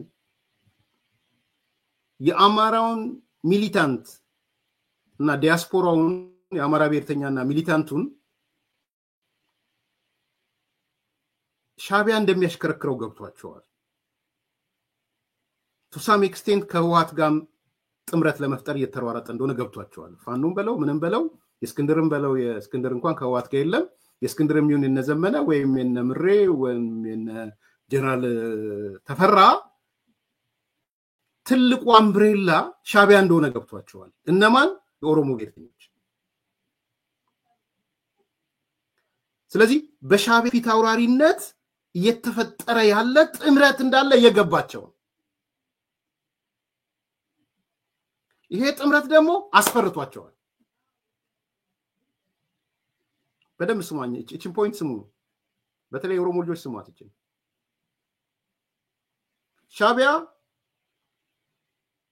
ፋኖንና ወይም የአማራ ብሔርተኛውንና የትግራይ ብሔርተኛውን ወይም ህወሓት ጋር ያለውን ጥምረት ለመፍጠር እየሰራ ነው ሻቢያ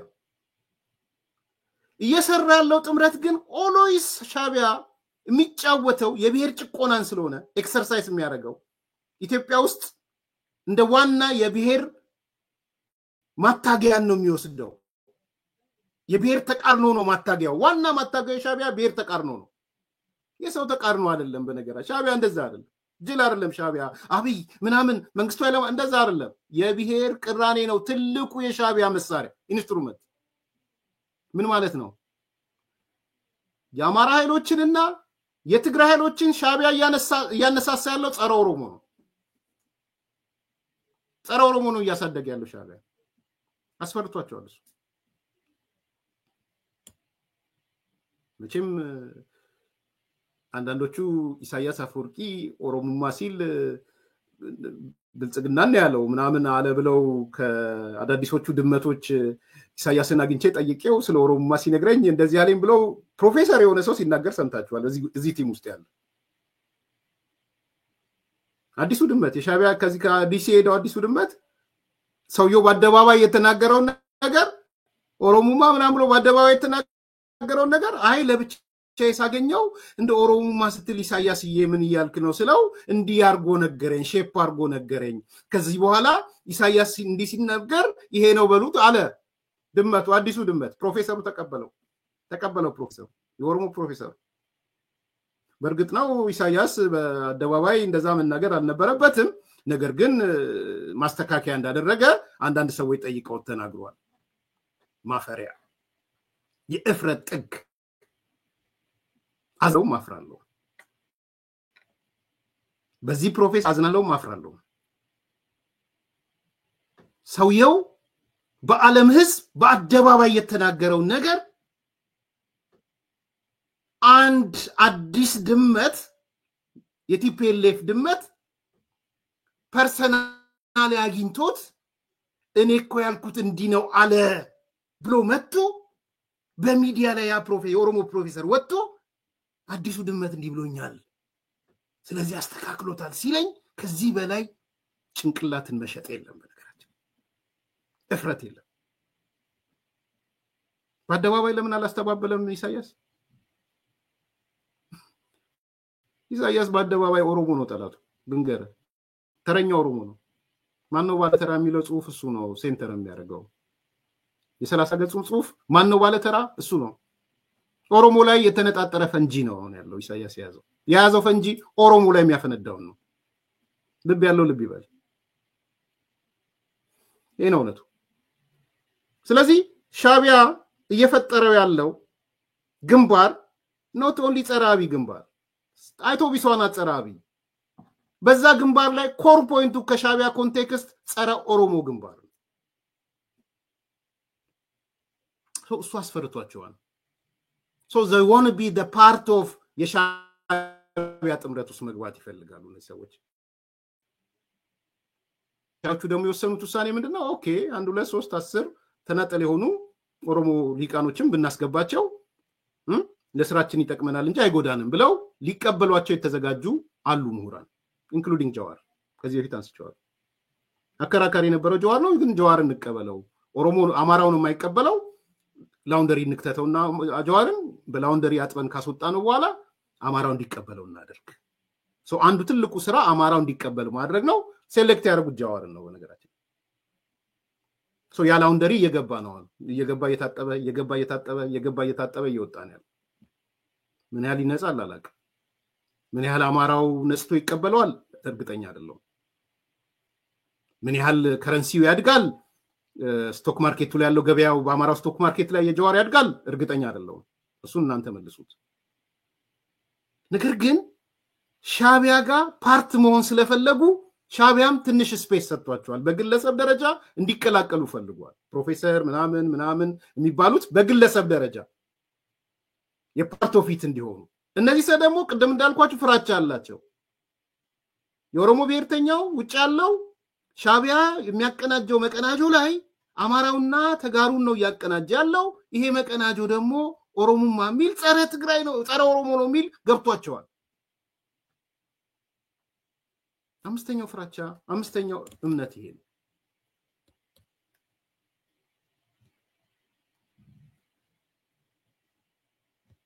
ስድስተኛ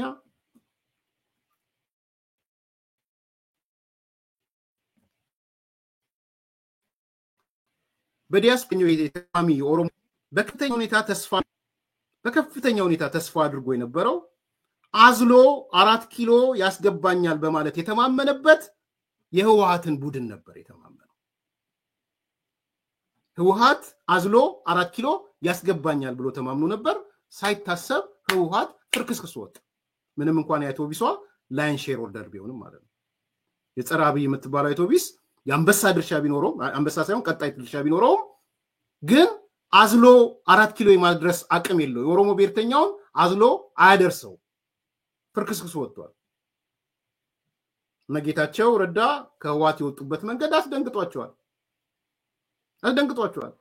ጌታቸው ረዳ ሲወጣ ነው እብድ የሆኑት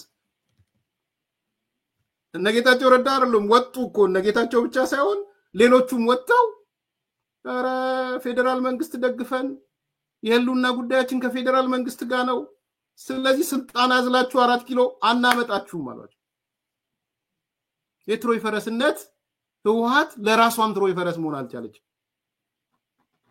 ሻዕቢያን አስላ ነበር እሷ ደግሞ እነዚህ ልታዝላቸው ነበር ፍርክስክሷ ወጣ ሻዕቢያ ህወሓት ስለዚህ ተስፋ አድርገው የነበረው በነጌታቸው በነደብረጽዮን በነምናምን የነበረው ነገር ተፈረካከሰ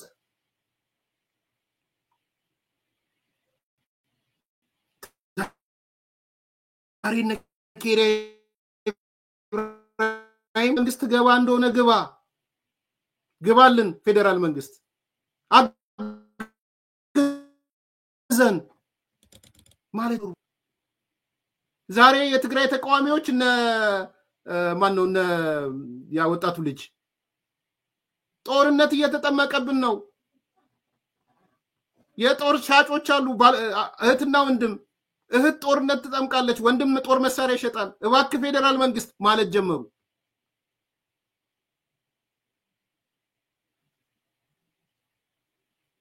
እሺ ማለት ጀመሩ ዛሬ ቲፒኤልኤፍ ፈረስ ሆኖ ሊያደርሳቸው አይችልም የኦሮሞ ብሔርተኞች ከፌደራል መንግስት ጋር ቁጥሩ ቀላል ያልሆነው ሄዶ ገብቷል ክብረው የሚባለው ቴንክ ዩ ክልሎች ልዩ ትኩረት ተሰጥቶ በልዩ ሁኔታ ህዝብን የማዳን ክልልን የማዳን ግዴታ አለበት ፌደራል መንግስት ማለት ነው እሱን ብቻ ሳይሆን ኢቭን በፕሪቶሪያው የሰላም ውል አለ ስለዚህ ይሄ መስራት ማለት ለሰላም ዋጋ አለው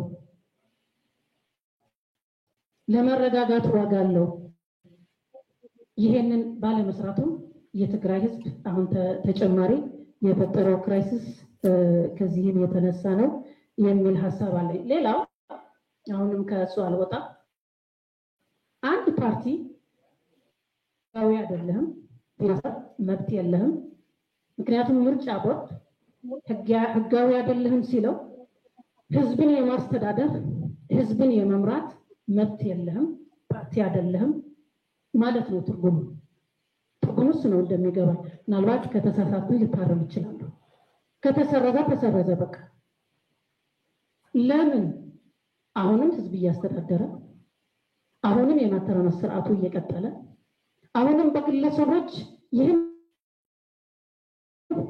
ሲፈነጩበት በህዝብ ላይ ህጋውያን የተባሉ ፓርቲዎች እንደፈለጉት ወደታች ህዝቡን ማነሳሳት ህዝቡን ወደ ትክክለኛ መንገድ የመምራት እድል የላቸውም ምክንያቱም የተዋመች ስላልገለ ማለት ነው አሁን ኬሪያን በዚህ ልክ ተጠብቋት ነበር ህወሓት ተሰርዟል ማስተዳደር የለበትም ጌም ኦቨር የሚለው መጥፎ ኮኔቴሽን ስላለ ልትወለድ አልቆለታል በቃ ኬሪያናት ይቀጥላል ክብሮም ህይወት በሚመለከት የማይመለከታቸው ሰዎች የሚወስኑበት ስርዓት ማክተም ይቻላል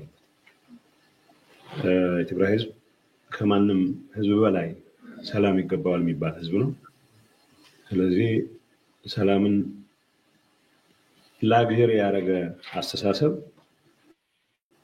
ሊነቀል ከሆነ ወረዳይ የምንወያየው ካንዲድሊ ሁሉም ሰው መነጋገር ያለበት ነገር ቢኖር ጠመንጃ መንከስ ወስቶስ በሚል ብቻ የሚገለጽ አይደለም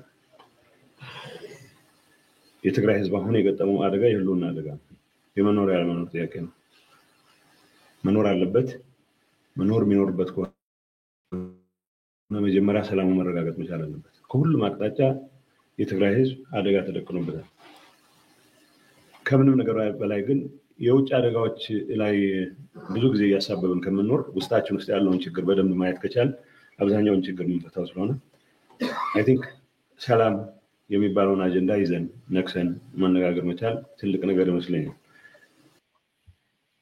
ይሄን ያያሉት የውስጣችን ችግር ነው ቲፒኤልኤፍ ተፈረካክሷል የሉና አደጋ አጋጥሞናል ያልጠበቁት ነው በነገር አንዳንዶቹ በተለይ ፈረስ ሆኖ ያገለግለናል ወደ ስልጣን መወጣጫ ያሉ ሰዎች ያጋጠማቸው ችግር እሱ ነው ክብሮም እንስማው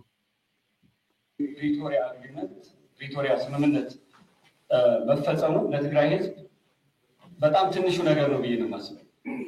በጣም ትንሹ ነገር ከጦርነቱ ያገኘነው ትንሹ ድል በጀግኖቹ ማለት ነው የፕሪቶሪያ ስምምነት። ስለዚህ ፕሪቶሪያ ስምምነት መተግበር አለበት ብለን ስናወራ ምን ማለት ነው? አንድ ታዋቂ ሰው ምን ብለዋል?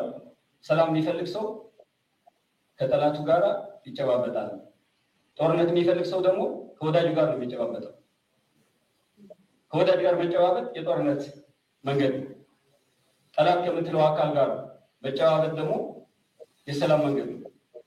ስለዚህ ትናንት ጠላት ስንባባል የነበረ ሰዎች እዚህ አለን።